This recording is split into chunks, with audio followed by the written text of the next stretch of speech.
Hey, what's up, guys? I've been thinking the last couple weeks about doing a video to help you guys out with something that I'm pretty good at. I volunteered a lot, and I help people find jobs. And so I know it's not necessarily something for everyone. A job. There's a lot of entrepreneurs that their goal is not to have a job.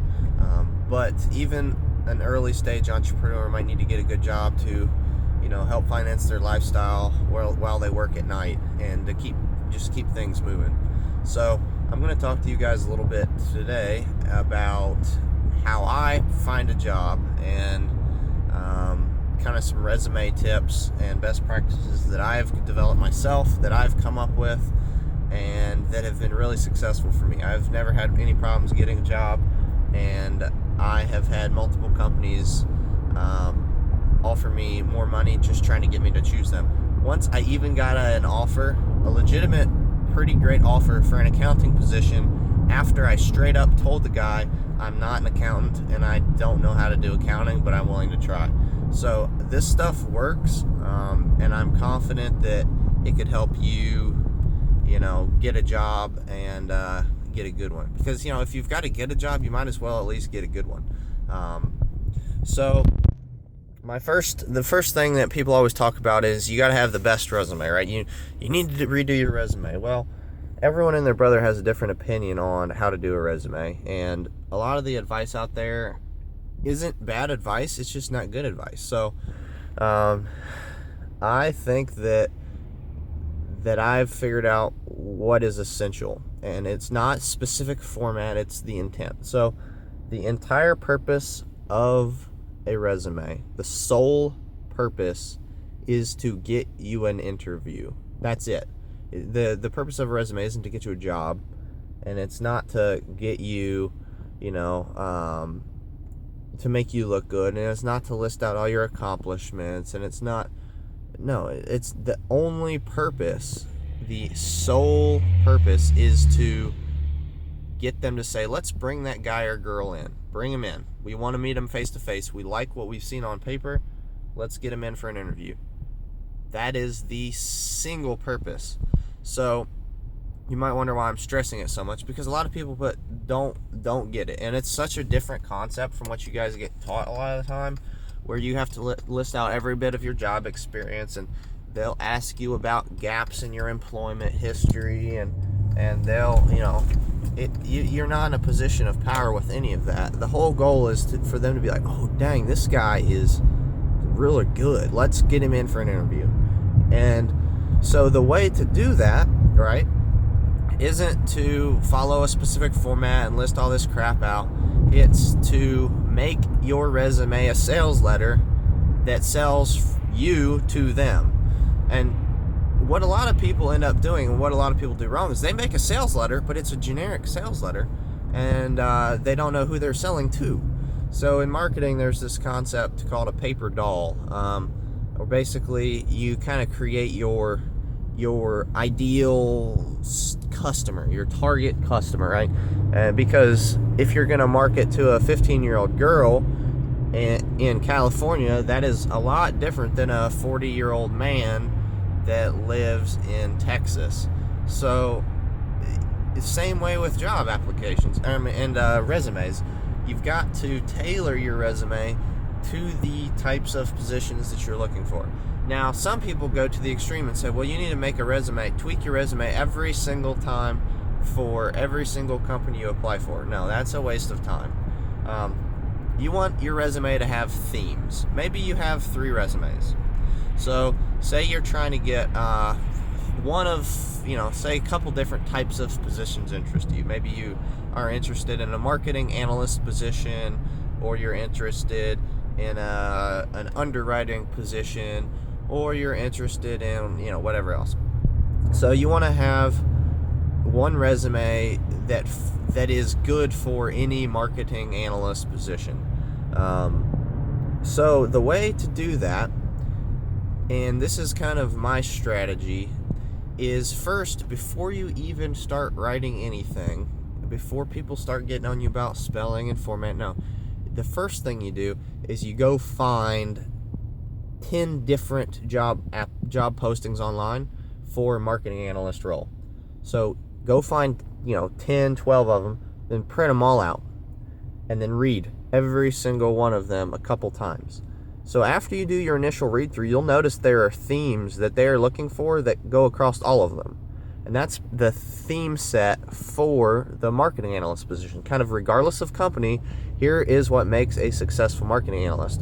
So by reading between the lines, you can pick up on what they want. So if you are a more visual person, you can even take some different color highlighters. So say take a blue highlighter and highlight any time they mention they want someone who can communicate good with management, who has great communication skills. Highlight that in blue. So then after you've spread all 10 pieces of paper out in front of you from all 10 job descriptions, if you see a lot, and a lot of blue, then you know that's a major theme. And then maybe another theme is attention to detail, and you highlight that in yellow. So then after you go through and kind of highlight all these, you can step back and look and see what the most prevalent themes are by what you've colored in the most. So then, based on this, you want your resume to say exactly what they are looking for. A lot of companies now are utilizing applicant tracking systems that have algorithms that automatically parse your application's text and your resume's text. And if there's not enough keywords, and if it doesn't match up with what they're looking for, you'll be pre-eliminated before anyone ever looks at you. So the benefit of kind of mirroring these key topics is, one, you're not going to get eliminated before someone ever looks at you, and two, say the job or the person that's hiring wrote the job description 3 months ago, and then they see your resume. They're not going to remember exactly what they wrote. So what you want to do are take snippets from their job description and put them in your resume word for word.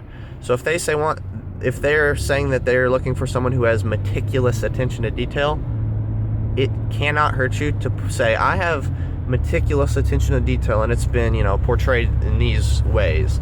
So after you find their key things they're looking for, go in and actually take some of those phrases and those terms and put them word for word in your resume, obviously in a natural way that looks good, and you'll be on your way to success with that.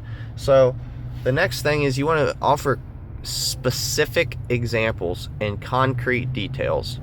So I said I helped people get jobs and do job applications. So what a lot of people do is they're like, well, I don't have any great jobs, and I don't have any jobs that make me look good. Right? So what are you supposed to do about that? So, I've only worked as a cashier. Well, there are two ways you can frame a cashier position. The first is the way that most people do it, which is the horrible way. And that's saying, I worked as a cashier at Kroger's.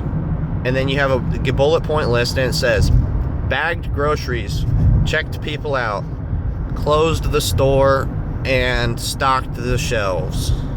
And that gets what you did, but that doesn't tell them anything about why they should hire you. Remember, it's supposed to be a sales pitch that says, we want to bring this guy in. So instead of doing it the way that most people do it, what you're going to do is provide concrete examples. So when I stocked the shelves, and make it more conversational. That's what I like to do, is make it a little more conversational. When I stocked the shelves, I made sure that each and every label was facing perfectly forward to maximize the product display. That's attention to detail right there. You just showed them that you're meticulous. Or you could say, when I checked customers out, I made sure to greet all of them individually and then see if they had any needs that I could help them with. I wanted everyone to have a personal interaction with me while they were grocery shopping. So you didn't just check people out and just act like a robot. No, you engaged with people. You were warm to them. You had customer service. You can also kind of weave in hard numbers where you could say, my manager estimated that I checked people out 15% faster than every other cash register person on average, or something like that. It's a concrete, specific example. I had one lady she worked with kids. And I said, well, how many kids did you work with? I mean, did you work with like a classroom of like 5 kids? She was like, oh no, that was like 25. And I said, now, do you think that'll make a difference?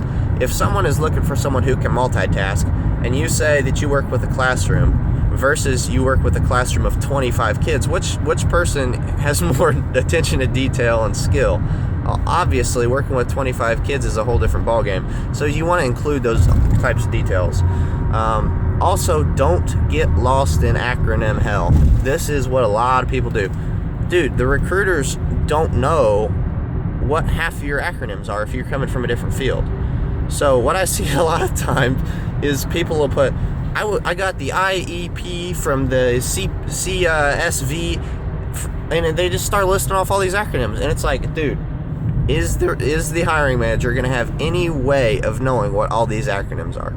Now, obviously, if you're working in a tech field and, you know, they're hiring a Ruby on Rails developer, then they should probably know what ROR means. But I'm saying if you're in a slightly different field, try to not use acronyms that they won't know what they're about. Because then, even if you have the best description of all time and you're very clear and it's compelling, they're like, well, unfortunately, I don't even know what this means. So it's not going to help you. Another tip that I see people do is spend too much time talking about the company that they worked for. I had one guy, he spent an entire paragraph for each of his job positions talking about the company. An entire paragraph on your valuable resume space talking about the company. Now, is he trying to sell the company? Or is he trying to get the company a new customer? Or is he supposed to be trying to get himself a position? So a lot of people, they do it wrong. I mean, you're not trying to get the company a customer. So ask yourself the question, is this going to get me a callback? Does this sell me and make me look valuable? So those are a couple resume tips that I've had, and it's not formatting. It's not, it's format agnostic. So, if you have an objective statement, right? Well, some people might say objectives are great. Some people might say objectives are horrible. If you have an objective statement and it's a bunch of fluff and you just are putting it in there because you feel like you need to, you should probably just get rid of it because it's not helping you. It's not selling you and it's not making that company want you. If you have an objective statement that's specific and valuable and makes you look great, then put it in there, right? Same with education. If you went to high school 20 years ago, well, it's required a high school degree. Well, no, just leave it off because it's useless, right? If it's that old and you went to college after that, people don't care about a lot of these details. If your resume is strong, they don't care what happened. They will just say, man, this guy has these skills we need. They're not going to be like, man, this guy has every single skill we're looking for, but he didn't go to high school 20 years ago, so we're just going to have to pass him up. No. So, try to phrase it and think about it in those ways. Find someone, after you put all the content in, find somebody who is a good writer and have them tweak it for you. There's a world of difference with someone that can just change words around, rephrase stuff slightly. It can read totally differently. And so I would highly recommend you guys find someone to do that. So that's how I view resumes and the first step to finding a job. So I have, I think, 2 more videos that I'll do. One video, the next one, is going to be about how to use the resume that you made to get an interview, and some sneaky ways to get an interview. And this is kind of all methods that I personally developed, and it's a lot of fun. I kind of liken it to, you're standing, you walk up to a restaurant and there's a huge line trying to cram through a little door, and those are all the job applicants. All you have to do is walk around the back of the building and go in the staff entrance, and you're in, and it took no time, and you didn't have to compete with anybody, and you got an interview. So I'm going to teach you guys how to do that in the second video, and then the third video, I'll give you some interview skill tips that I've kind of picked up along the way. So I hope this was helpful and informative to you. I'm just trying to kind of give back with something that I'm actually good at. And so have a good day.